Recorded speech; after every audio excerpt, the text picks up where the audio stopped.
है आपका आज की वीडियो में। आज हम जानेंगे इफ़ेक्टिव हैंडराइटिंग की टिप्स, कुछ ऐसे जानकारी जो हमारी हैंडराइटिंग को बेटर कर सकती है, पहले से बेटर।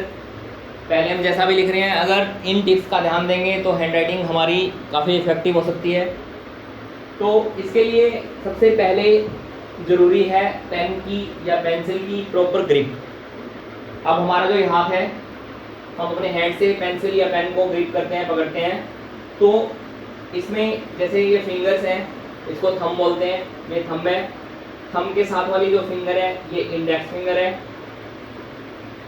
इंडेक्स फिंगर के साथ मिडल फिंगर, उसके बाद रिंग फिंगर, उसके बाद स्मॉल फिंगर। ऐसे ही लेफ्ट हैंड में भी हम इंडेक्स, मिडल, रिंग और स्मॉल, ये 5 फिंगर हैं।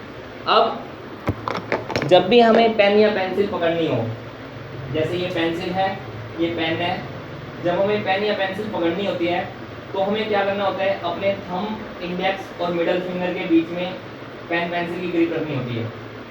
अब आप देखेंगे इस पेंसिल को, ये इक्वल साइज की है नीचे से लेके ऊपर तक, लेकिन जहाँ से इसको शार्प किया गया है वहाँ से हल्की सी कम मोटाई है इसकी। तो जहाँ से ये मोटाई उठनी शुरू होती है वहाँ से इसकी ग्रिप होनी चाहिए हम इंडेक्स और मिडल फिंगर के साथ। और बाकी जो 2 उंगलियां हैं हमारी, मिडल और रिंग फिंगर, वो इसकी सपोर्ट के लिए आ जाती हैं ताकि हमारा हाथ थके ना।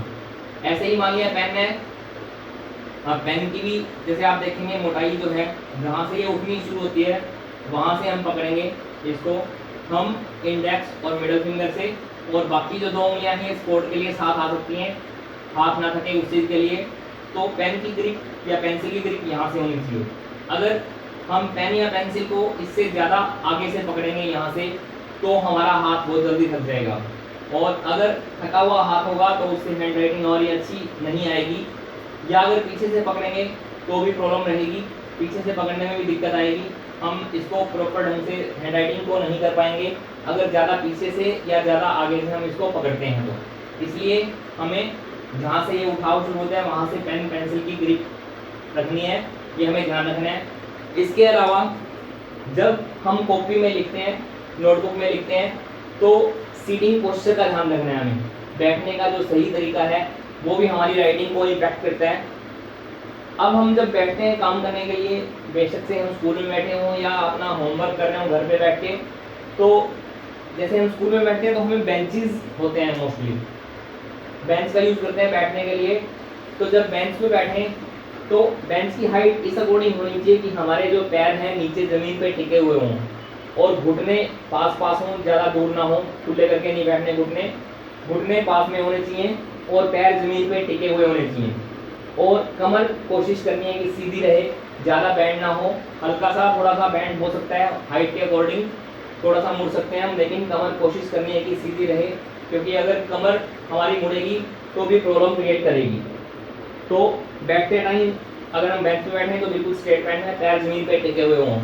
और अगर हम ग्राउंड पे बैठ के काम कर रहे हैं अपना लिखने का, या फिर जैसे बेड पे बैठे हैं मान लिया, तो बेड पे बैठे हुए या ग्राउंड पे बैठे हुए अगर स्टडी टेबल हो तो ज़्यादा बेटर है।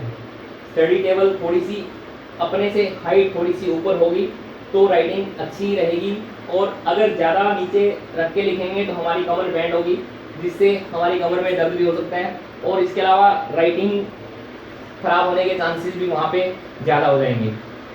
तीसरा जो एंगल होता है लिखने का, वो भी मायने रखता है अच्छी हैंडराइटिंग के लिए। जो हमारी नोटबुक है, नोटबुक हल्की तिरछी होनी चाहिए, ऑलमोस्ट 45 डिग्री एंगल पे हमारी नोटबुक होनी चाहिए। 45 डिग्री एंगल पे मुड़ी हुई हमारी नोटबुक होगी तो ज़्यादा बेटर रहेगा।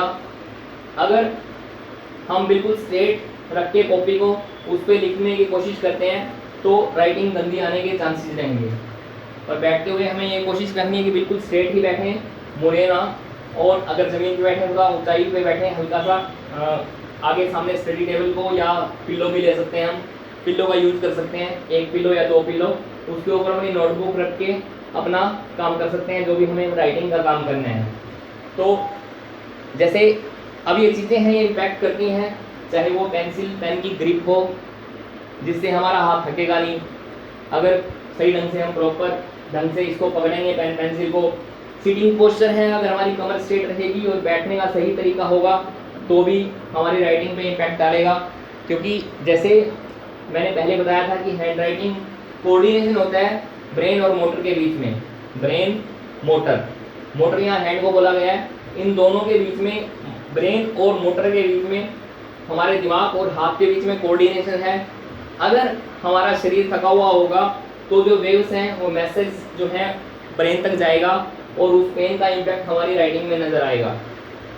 अगर हम झुक के बैठेंगे तो हमारी कमर दर्द होगी, अगर हम पेन पेंसिल को आगे से पकड़ेंगे तो भी दिक्कत रहेगी क्योंकि हमारा हाथ थक जाएगा और थका हुआ जब मैसेज माइंड में जाएगा तो उसका इम्पैक्ट अल्टीमेटली राइटिंग पे आएगा।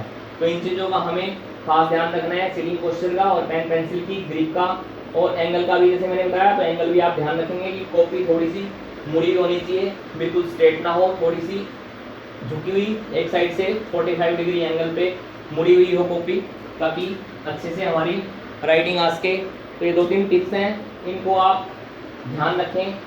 दूसरा, जो पेन की जो या पेंसिल की ग्रिप है, कई बार हम क्या करते हैं, इसको बहुत ज़ोर से पकड़ लेते हैं।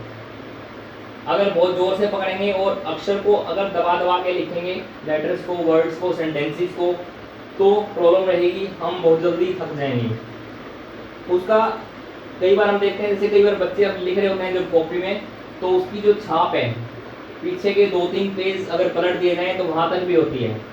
उसका रीज़न जो होता है, कहीं ना कहीं माइंड में प्रेशर चल रहा होता है बच्चे के और उसको दबा के लिखता है। बहुत ज़ोर से अगर दबाएंगे तो हमारा हाथ बहुत जल्दी थक जाएगा, और अगर बहुत लाइटली पकड़ेंगे तो भी हम सही ढंग से नहीं लिख पाएंगे। तो इसके पेन या पेंसिल के ऊपर जो प्रेशर है वो नॉमिनल होना चाहिए, नॉर्मल प्रेशर होना चाहिए, ताकि राइटिंग हमारी अच्छी आ सके।